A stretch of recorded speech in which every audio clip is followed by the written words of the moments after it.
Assalamualaikum warahmatullahi wabarakatuh. Pada pertemuan kelima ini, kita akan membahas tentang riset pasar dalam ekonomi kreatif. Setelah mempelajari bab ini, mahasiswa diharapkan mampu: pertama, dapat menjelaskan urgensi riset pasar sebagai fondasi pengambilan keputusan untuk produk dan jasa kreatif yang unik. 2. Mampu menganalisis karakteristik dan perilaku konsumen di pasar kreatif, yang seringkali didorong oleh faktor emosional dan simbolis. 3. Mampu menerapkan kerangka kerja segmentasi, targeting, dan positioning atau STP dalam konteks industri kreatif. 4. Bisa menjelaskan bagaimana riset pasar yang efektif dapat secara signifikan mengurangi risiko kegagalan peluncuran produk baru. 5. Mampu membedakan metode riset kualitatif, seperti FGD, dan kuantitatif, seperti survei, serta mengetahui kapan harus menggunakannya. 6. Mengidentifikasi potensi penggunaan big data dan analitik digital untuk memahami tren pasar dan preferensi konsumen. 7. Mampu menguraikan proses analisis data, mulai dari interpretasi temuan hingga penyusunan strategi bisnis yang berbasis bukti. Banyak yang percaya bahwa kesuksesan di dunia kreatif adalah soal intuisi murni, sebuah kilatan petir inspirasi yang secara ajaib beresonansi dengan selera pasar. Namun, jika kita melihat lebih dekat pada kisah-kisah sukses terbesar, contohnya dari studio film blockbuster hingga startup game yang viral, kita akan menemukan sebuah fondasi yang seringkali tidak terlihat, yaitu pemahaman mendalam tentang audiens. Intuisi memang penting, tetapi intuisi yang tidak divalidasi oleh data adalah sebuah pertaruhan yang sangat mahal. Disinilah riset pasar memainkan perannya yang tak tergantikan. Dari hal inilah membuat adanya mitos dan fakta tentang riset pasar, yang seringkali membuat kekeliruan. Misalnya, riset pasar dalam ekonomi kreatif bukanlah upaya untuk menghilangkan sihir kreativitas dengan formula-formula kaku. Namun faktanya, ini adalah proses untuk menerangi jalan bagi kreativitas agar dapat bersinar di tempat yang tepat, dan untuk audiens yang tepat. Ini adalah tentang mengganti pertanyaan, apakah produk saya bagus? Dengan pertanyaan yang jauh lebih kuat, seperti untuk siapa produk saya ini berharga, dan mengapa? Jawaban atas pertanyaan ini adalah kompas yang memandu setiap keputusan, mulai dari pengembangan produk hingga strategi pemasaran. Bab ini akan membongkar peran strategis riset pasar, sebagai jembatan antara visi kreatif seorang wirausahawan dengan realitas pasar yang kompleks. Kita akan mulai dengan membahas mengapa riset pasar menjadi semakin penting, terutama untuk produk-produk kreatif yang nilainya bersifat subjektif dan unik. Meluncurkan produk kreatif ke pasar seringkali terasa seperti melepaskan sebuah kapal ke lautan tanpa peta. Sifat produk yang unik, yang belum pernah ada sebelumnya, menciptakan tingkat ketidakpastian yang jauh lebih tinggi dibandingkan dengan produk komoditas yang sudah mapan. Inilah sebabnya mengapa riset pasar bukan lagi sebuah kemewahan, melainkan sebuah kebutuhan fundamental bagi wirausahawan kreatif.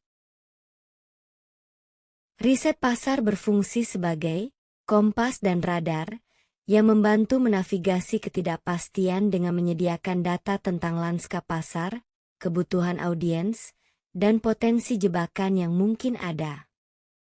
Selanjutnya, kenapa riset pasar itu penting? Hal ini dikarenakan karakteristik produk kreatif sebagai experience goods, seperti yang telah kita bahas sebelumnya, yang artinya, konsumen tidak dapat sepenuhnya menilai kualitas sebuah film, lagu, atau game sebelum mereka mencobanya. Lalu hal ini juga membuat keputusan pembelian sangat dipengaruhi oleh faktor-faktor psikologis, sosial, dan emosional. Riset pasar memungkinkan kreator untuk memahami pemicu-pemicu non-fungsional ini. Memberikan wawasan tentang narasi apa yang paling beresonansi. Estetika visual apa yang menarik. Ataupun memberikan pengalaman pengguna seperti apa yang paling diinginkan oleh target audiens. Perlu diketahui bahwa memahami perilaku konsumen kreatif adalah kunci utama, yang artinya konsumen di pasar ini tidak hanya membeli produk, mereka membeli identitas, pengalaman, dan keanggotaan dalam sebuah suku atau komunitas. Konsumen pasar juga memiliki keputusan untuk mengenakan merek fashion tertentu, mendengarkan genre musik tertentu, atau memainkan game tertentu seringkali merupakan bentuk ekspresi diri. Dengan melakukan riset pasar yang mendalam, terutama yang bersifat kualitatif, dapat mengungkap makna-makna simbolis ini, yang artinya dapat memungkinkan merek untuk memposisikan diri mereka bukan sebagai penjual produk, tetapi sebagai enabler dari identitas dan komunitas yang dicari konsumen. Selanjutnya kita akan mengenal tentang kerangka kerja, yang terdiri dari segmentasi, targeting, dan positioning atau STP, di mana akan menjadi alat yang sangat kuat dalam konteks ini. Segmentasi adalah proses memecah pasar yang heterogen, menjadi kelompok-kelompok yang lebih kecil dan homogen berdasarkan karakteristik tertentu. Untuk produk kreatif, segmentasi psikografis dan perilaku seringkali lebih relevan daripada segmentasi demografi semata. Selanjutnya adalah pengertian targeting. Targeting adalah proses memilih satu atau lebih segmen yang paling menarik dan layak untuk dilayani.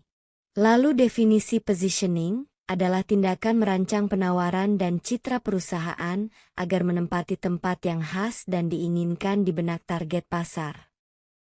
Fungsi paling pragmatis dari riset pasar adalah untuk mengurangi risiko kegagalan produk baru, yang artinya setiap proyek kreatif adalah sebuah investasi waktu, uang, dan energi yang signifikan.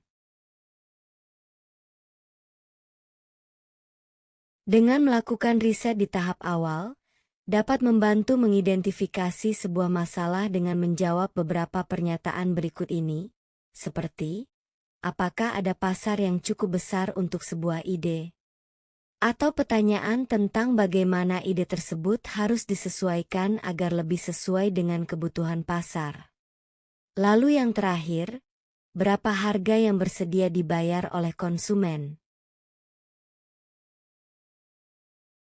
Proses ini mengubah asumsi menjadi hipotesis yang dapat diuji, memungkinkan wirausahawan untuk membuat keputusan yang lebih cerdas dan berbasis bukti. Riset pasar juga dapat menjadi sumber inspirasi untuk sebuah inovasi. Dengan mendengarkan frustrasi dan keinginan terpendam dari konsumen, wirausahawan dapat menemukan peluang untuk menciptakan produk atau layanan yang benar-benar baru dan relevan. Ini menciptakan siklus yang positif. Dari sebuah riset dapat menginformasikan inovasi, dan inovasi yang berhasil menciptakan kebutuhan akan riset lebih lanjut untuk perbaikan berkelanjutan. Untuk pemahaman lebih jauh, berikut ini adalah analogi riset pasar sebagai miniatur tes penerbangan. Sebelum sebuah perusahaan kedirgantaraan membangun pesawat jet berukuran penuh yang bernilai triliunan rupiah, mereka membangun dan menguji banyak model miniatur di terowongan angin. Riset pasar adalah terowongan angin untuk ide bisnis Anda. Selanjutnya survei adalah sensor yang mengukur tekanan di berbagai titik.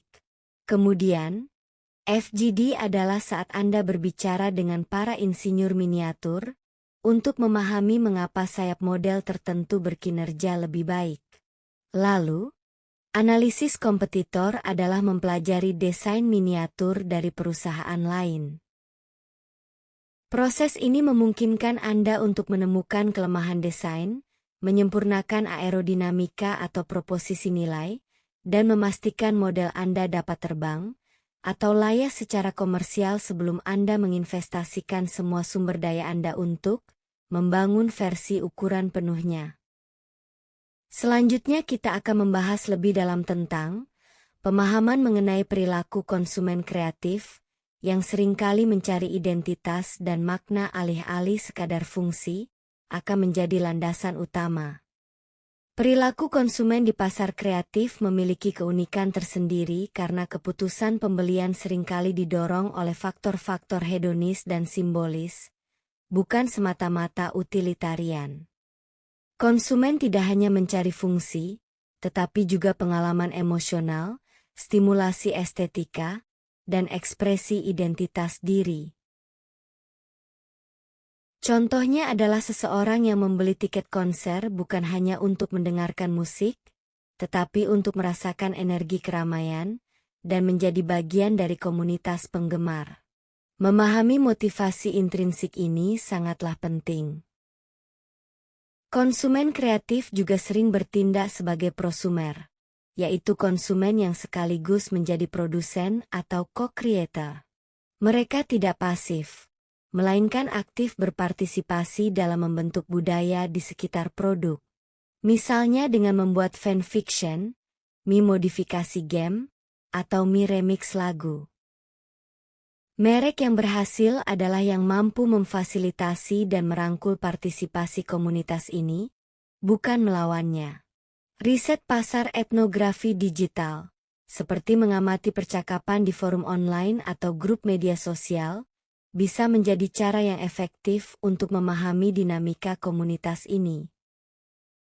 Pembahasan selanjutnya adalah tentang segmentasi, targeting, dan positioning atau disingkat menjadi STP. Proses STP dalam ekonomi kreatif harus dilakukan dengan nuansa.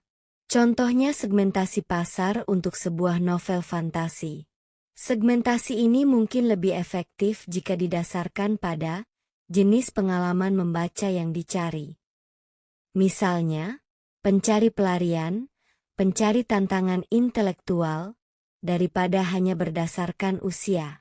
Ini adalah contoh segmentasi psikografis dan manfaat atau benefit segmentation. Setelah segmen diidentifikasi, targeting melibatkan pemilihan segmen yang paling sesuai dengan kekuatan perusahaan dan memiliki potensi keuntungan yang menarik. Sebuah studio game independen mungkin memutuskan untuk menargetkan segmen niche dari pemain hardcore yang menghargai tingkat kesulitan tinggi, alih-alih mencoba bersaing di pasar game kasual yang ramai. Positioning kemudian adalah tentang menciptakan narasi yang jelas di benak target tersebut. Ini diwujudkan melalui semua titik kontak, mulai dari desain visual, gaya bahasa, hingga pilihan saluran pemasaran, untuk secara konsisten mengkomunikasikan pada konsumen bahwa, untuk siapa produk ini, dan mengapa ini berbeda. Berikutnya bagaimana cara mengurangi risiko kegagalan pada produk baru. Tingkat kegagalan untuk produk baru, terutama di industri hiburan dan kreatif, sangatlah tinggi. Riset pasar adalah alat manajemen risiko yang paling fundamental. Salah satu teknik yang umum digunakan adalah konsep testing, di mana deskripsi atau prototipe awal dari sebuah ide produk disajikan kepada sampel target konsumen, yang berguna untuk mengukur minat dan mendapatkan umpan balik. Umpan balik ini dapat digunakan untuk menyempurnakan konsep, atau bahkan membatalkannya sebelum investasi lebih lanjut dilakukan. Berikut ini adalah beberapa fungsi dari riset pasar, yaitu, pertama, riset juga membantu dalam menetapkan ekspektasi yang realistis.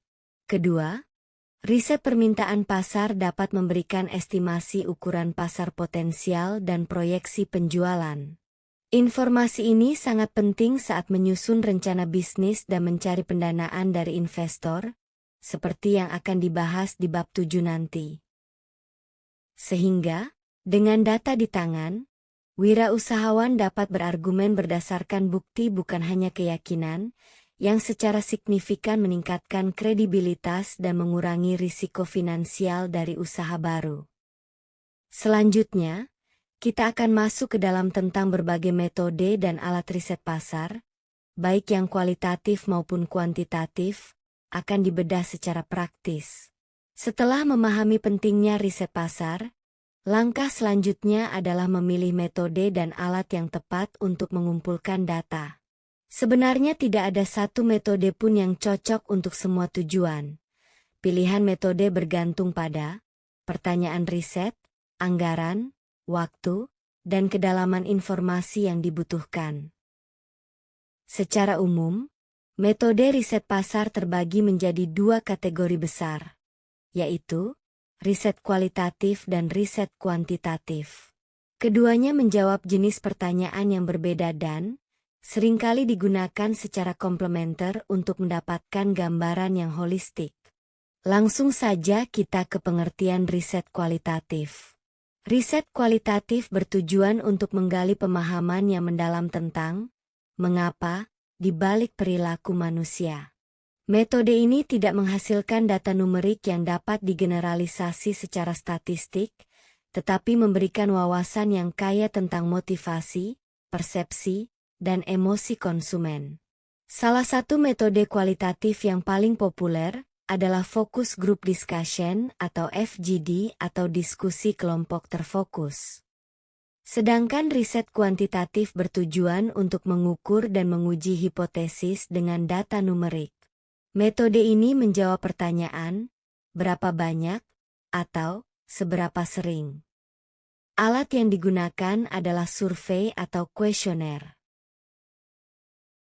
Era digital telah melahirkan pendekatan riset pasar ketiga yang semakin kuat, yaitu penggunaan big data dan analitik. Big data merujuk pada kumpulan data yang sangat besar dan kompleks yang dihasilkan dari jejak digital kita, seperti riwayat penelusuran, aktivitas media sosial, data transaksi e-commerce, dan data penggunaan aplikasi. Dengan menggunakan alat analitik canggih, perusahaan dapat mengidentifikasi pola dan tren pasar secara real-time dalam skala yang sebelumnya tidak terbayangkan. Misalnya adalah Netflix. Mereka secara ekstensif menganalisis data tontonan. Lalu genre apa yang populer. Kemudian pada adegan mana penonton berhenti menonton. Dan aktor siapa yang paling menarik penonton. Untuk membuat keputusan bernilai miliaran dolar tentang konten apa yang harus diproduksi. Wirausahawan kreatif dapat memanfaatkan berbagai alat digital ini. Misalnya Google Trends dapat digunakan untuk melihat minat pencarian terhadap suatu topik dari waktu ke waktu. Dan analitik media sosial, seperti Facebook Insights atau Instagram Analytics. Aplikasi ini memberikan data demografis dan keterlibatan atau engagement dari para pengikut. Alat-alat ini, yang banyak diantaranya gratis atau berbiaya rendah, mendemokratisasi riset pasar, memungkinkan startup dan usaha kecil untuk mendapatkan wawasan berbasis data yang sebelumnya hanya tersedia untuk perusahaan besar. Pendekatan riset yang paling kuat seringkali menggabungkan ketiga metode ini. Riset kualitatif dapat digunakan di awal untuk mengeksplorasi masalah dan menghasilkan hipotesis. Selanjutnya wawasan dari riset kualitatif kemudian dapat digunakan untuk merancang survei kuantitatif yang menguji hipotesis tersebut pada sampel yang lebih besar. Sementara itu, analisis big data dapat memberikan pemantauan berkelanjutan terhadap perilaku pasar yang aktual. Untuk mengetahui pemahaman lebih rinci, berikut ini analogi yang kita misalkan sebagai 3 jenis detektif. Bayangkan Anda sedang menyelidiki sebuah kasus. Riset kualitatif atau FGD adalah seperti detektif interogator. Ia duduk bersama beberapa saksi di sebuah ruangan, mengajukan pertanyaan terbuka yang mendalam untuk memahami motif, emosi, dan alur cerita dari perspektif mereka. Ia mencari, mengapa, masalah ini bisa terjadi. Selanjutnya, riset kuantitatif atau survei adalah seperti detektif forensik. Ia menyebarkan timnya untuk mengumpulkan sidik jari dan bukti fisik dari ratusan lokasi. Ia menghitung, mengukur, dan mencari pola statistik untuk mengkonfirmasi atau menyangkal sebuah teori. Ia mencari berapa banyak. Kemudian analisis big data adalah seperti detektif yang duduk di ruang kontrol. Ia memantau ribuan kamera CCTV di seluruh kota secara bersamaan. Ia tidak bertanya langsung, tetapi mengamati perilaku aktual dalam skala besar untuk mendeteksi pola anomali dan memprediksi pergerakan selanjutnya. Seorang master detektif atau periset pasar yang hebat menggunakan ketiga pendekatan ini untuk memecahkan kasus atau memahami pasar. Selanjutnya kita akan membahas tentang riset kualitatif, Focus Group Discussion atau FGD. FGD sangat berguna untuk tahap eksplorasi dalam riset pasar. Metode ini ideal untuk mendapatkan umpan balik tentang konsep produk baru, menguji draft materi iklan, atau memahami bahasa dan jargon yang digunakan oleh target audiens. Lalu keunggulan utama FGD adalah interaksi antar peserta, yang dapat menghasilkan ide-ide spontan dan wawasan yang lebih kaya daripada wawancara individual. Misalnya adalah seorang moderator yang terampil memainkan peran kunci, memastikan diskusi tetap fokus, mendorong partisipasi dari semua anggota, dan menggali lebih dalam jawaban-jawaban yang menarik. Umumnya FGD berisi sekelompok kecil responden yang biasanya 6-10 orang, dari target demografis yang sama dikumpulkan untuk membahas topik tertentu di bawah bimbingan seorang moderator terlatih. Dinamika kelompok dapat memicu ide dan ingatan yang mungkin tidak muncul dalam wawancara satu lawan satu. Meskipun demikian, FGD memiliki keterbatasan.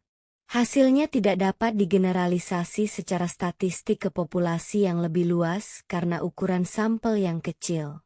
Selain itu, ada risiko bias, seperti tekanan kelompok di mana peserta ragu untuk menyuarakan pendapat yang berbeda, atau dominasi oleh satu atau dua individu yang vokal.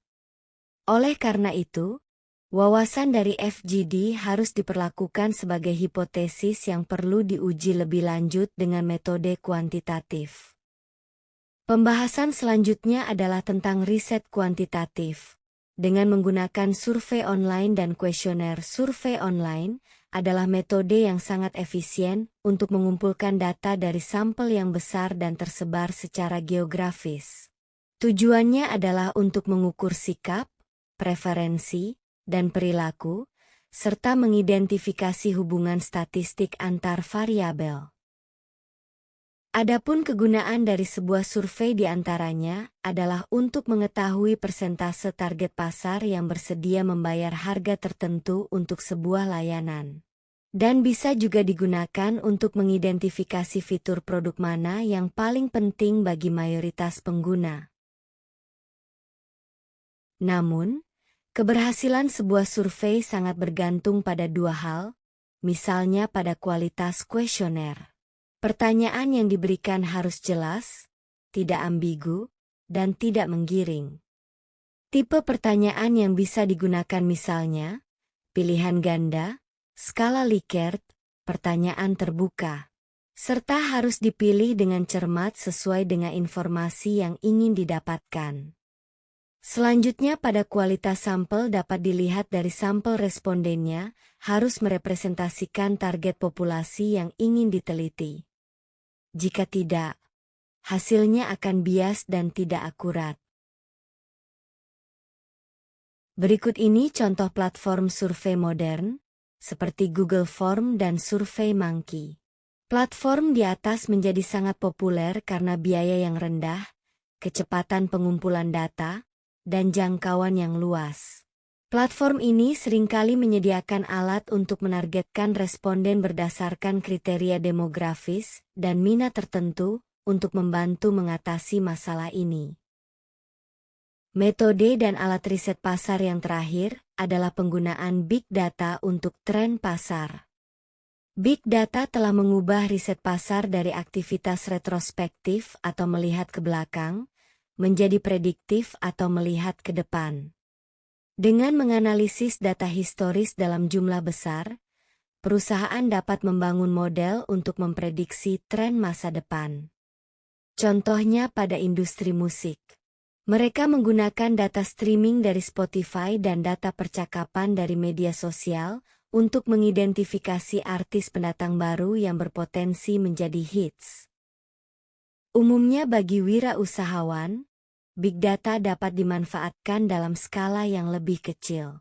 Seperti menganalisis data dari Google Analytics di situs web Anda dapat mengungkapkan halaman produk mana yang paling banyak dikunjungi, dan dari mana asal lalu lintas pengunjung. Selanjutnya, mereka juga bisa menganalisis data penjualan dari platform e-commerce dapat menunjukkan produk mana yang sering dibeli bersamaan, memberikan ide untuk strategi bundling.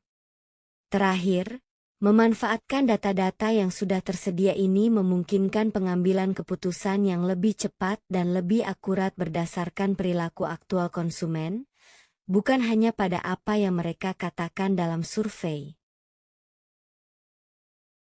Pembahasan yang selanjutnya adalah tentang analisis data dan pengambilan keputusan. Jika di tahap awal kita telah melakukan pengumpulkan data, baik melalui survei, FGD, maupun Big Data. Lalu selanjutnya, tahap analisis data dan interpretasi, yaitu kegiatan menjadi informasi, informasi diubah menjadi wawasan. Berikutnya pengambilan keputusan, yang artinya wawasan yang telah diambil digunakan untuk membuat keputusan bisnis yang lebih baik. Tahap ini adalah jembatan kritis antara riset dan strategi. Tanpa analisis yang cermat, investasi dalam riset pasar akan sia-sia. Ada beberapa langkah dalam menganalisis data. Langkah pertama dalam analisis adalah membersihkan dan mengorganisir data. Selanjutnya akan didapatkan data kuantitatif dari survei. Kemudian diolah menggunakan perangkat lunak statistik untuk menghasilkan frekuensi, rata-rata, dan korelasi. Selanjutnya untuk data kualitatif dari FGD akan ditranskripsikan dan dianalisis untuk mengidentifikasi tema-tema, kutipan-kutipan penting, dan pola-pola yang muncul. Proses ini bertujuan untuk menyaring sinyal atau informasi yang bermakna dari kebisingan dalam data.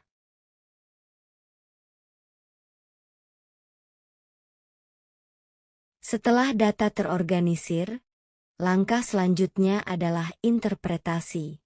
Ini adalah proses yang membutuhkan lebih dari sekadar keterampilan teknis. Ia membutuhkan pemikiran kritis dan pemahaman konteks bisnis.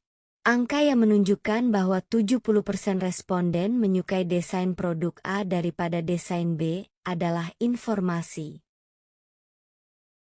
Langkah selanjutnya adalah wawasan atau insight. Wawasan berisi pemahaman mengapa mereka menyukainya, mungkin karena desain terasa lebih premium, atau karena warnanya lebih sesuai dengan tren saat ini. Wawasan inilah yang dapat ditindaklanjuti, misalnya dengan memutuskan untuk fokus pada material yang memberikan kesan premium dalam pengembangan produk selanjutnya. Selanjutnya ada analisis kompetitor dan benchmarking yang merupakan bagian penting dari proses ini. Data tentang preferensi pelanggan harus selalu dilihat dalam konteks apa yang ditawarkan oleh pesaing. Mungkin pelanggan menginginkan fitur X, tetapi jika semua pesaing sudah menawarkan fitur tersebut dengan sangat baik, itu mungkin bukan area diferensiasi yang kuat. Analisis kompetitor membantu mengidentifikasi ruang putih atau celah di pasar yang belum terlayani dengan baik, di mana sebuah startup dapat memposisikan dirinya secara unik. Puncak dari proses ini adalah penyusunan strategi berdasarkan temuan riset. Temuan-temuan ini harus diintegrasikan kembali ke dalam kerangka model bisnis. Misalnya, Wawasan tentang segmen pelanggan yang paling menguntungkan dapat digunakan untuk mempertajam blok customer segments di BMC. Pemahaman tentang fitur apa yang paling dihargai dapat digunakan untuk memperkuat value proposition.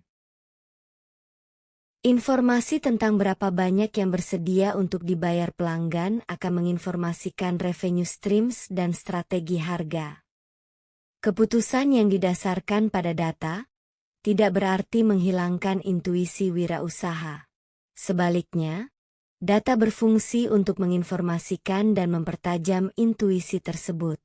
Ketika dihadapkan pada beberapa pilihan strategis, temuan riset dapat membantu wirausahawan untuk memilih jalur dengan probabilitas keberhasilan tertinggi. Proses ini bersifat iteratif, yang artinya strategi baru diimplementasikan, dampaknya diukur dengan data baru, dan penyesuaian dilakukan secara berkelanjutan. Pembahasan tadi dapat kita analogikan sebagai dokter saat mendiagnosis pasien. Seorang pasien datang dengan keluhan. Pengumpulan data adalah saat dokter melakukan serangkaian tes, seperti tes darah, sebagai analogi kuantitatif.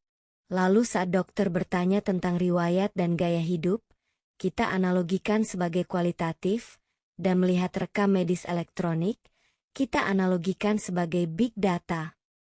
Selanjutnya analisis dan interpretasi adalah saat dokter melihat semua hasil tes tersebut, bukan sebagai angka-angka terpisah, tetapi sebagai sebuah pola untuk mendiagnosis penyakit yang mendasarinya. Ia membandingkan hasil tes pasien dengan nilai normal, dalam hal ini adalah benchmarking. Kemudian pengambilan keputusan dan penyusunan strategi adalah ketika dokter, berdasarkan diagnosisnya, meresepkan rencana pengobatan, dalam hal ini analogi dari strategi bisnis, yang spesifik, kombinasi obat, perubahan pola makan, dan jadwal kontrol berikutnya. Dokter tidak menebak-nebak. Ia membuat keputusan yang terinformasi untuk menyembuhkan pasien atau memecahkan masalah bisnis. Langsung saja kita bahas analisis yang pertama, yaitu tentang interpretasi data preferensi pelanggan. Menginterpretasikan data preferensi pelanggan lebih dari sekadar melihat apa yang paling banyak dipilih. Penting untuk melakukan segmentasi pada hasil analisis. Mungkin secara keseluruhan, fitur A lebih disukai daripada fitur B.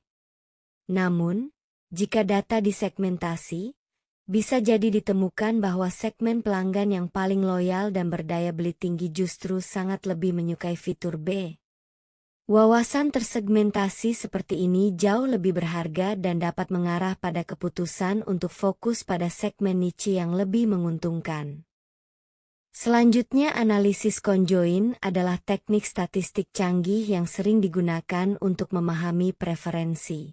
Dalam analisis ini, responden tidak ditanya langsung fitur apa yang mereka suka, melainkan disajikan serangkaian paket produk dengan kombinasi fitur dan harga yang berbeda, lalu diminta untuk memilih paket mana yang paling mereka sukai.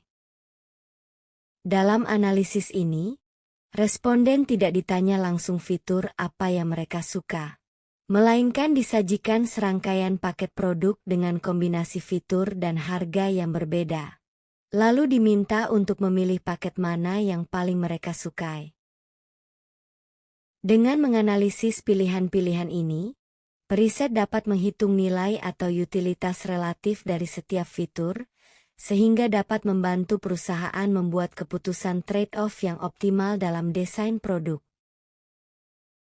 Analisis yang selanjutnya adalah analisis kompetitor dan benchmarking.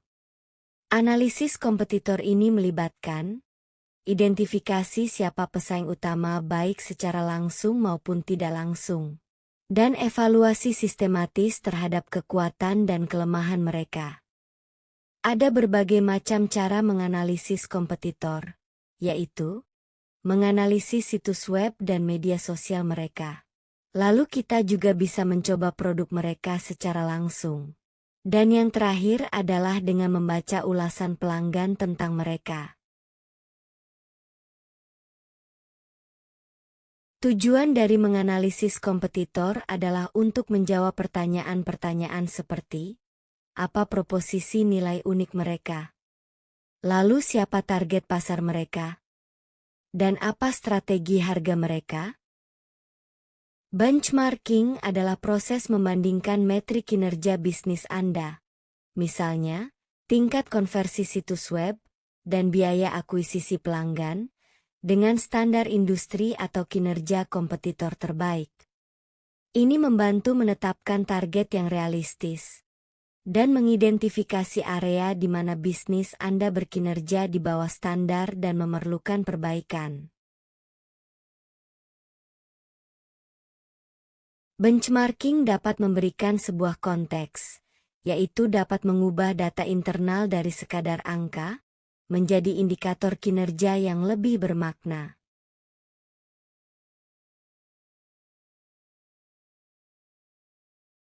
Pembahasan yang terakhir adalah tentang penyusunan strategi berdasarkan temuan riset. Pada tahap akhir ini, semua wawasan harus diterjemahkan menjadi tindakan konkret. Jika riset menunjukkan bahwa pelanggan merasa harga produk terlalu tinggi, maka strategi yang bisa diambil bisa berupa sebagai berikut. 1. Menurunkan harga. 2.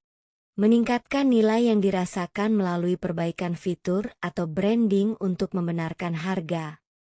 3.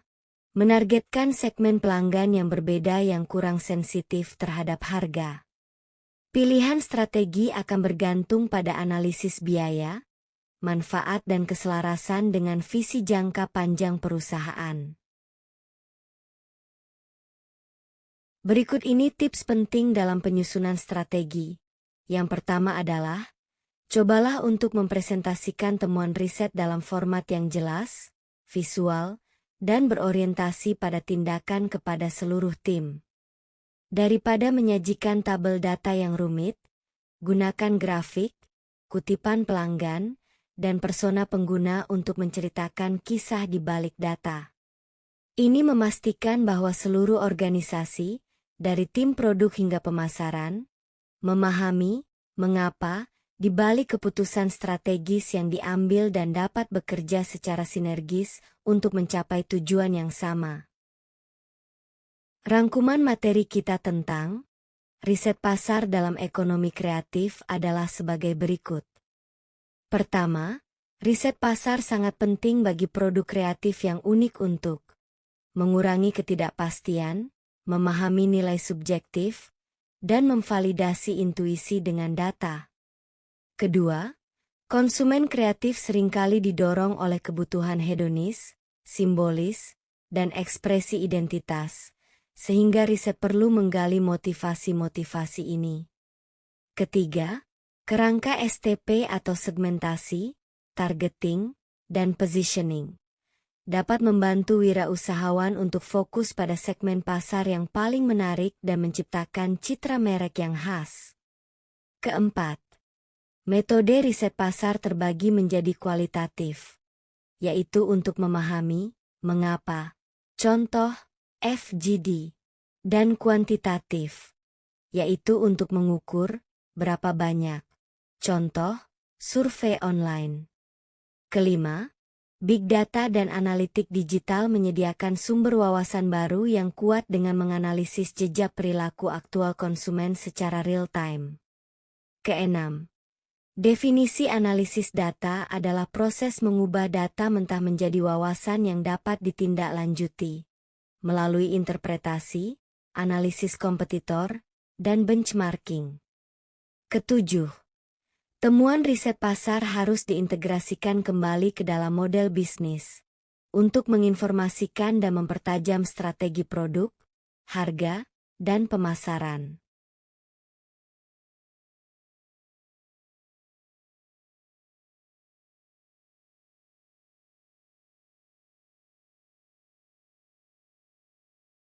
Berikut ini, Ibu telah membuatkan soal latihan esai yang dapat kalian kerjakan untuk pendalam materi pada bab ini.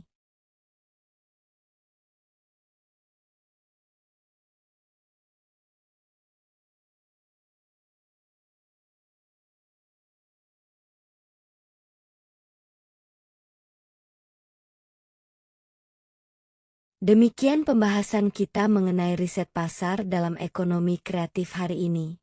Ibu harap latihan soal dan materi yang telah dibahas dapat memberikan pemahaman yang komprehensif bagi kita semua. Teruslah untuk bertumbuh dengan kreatif.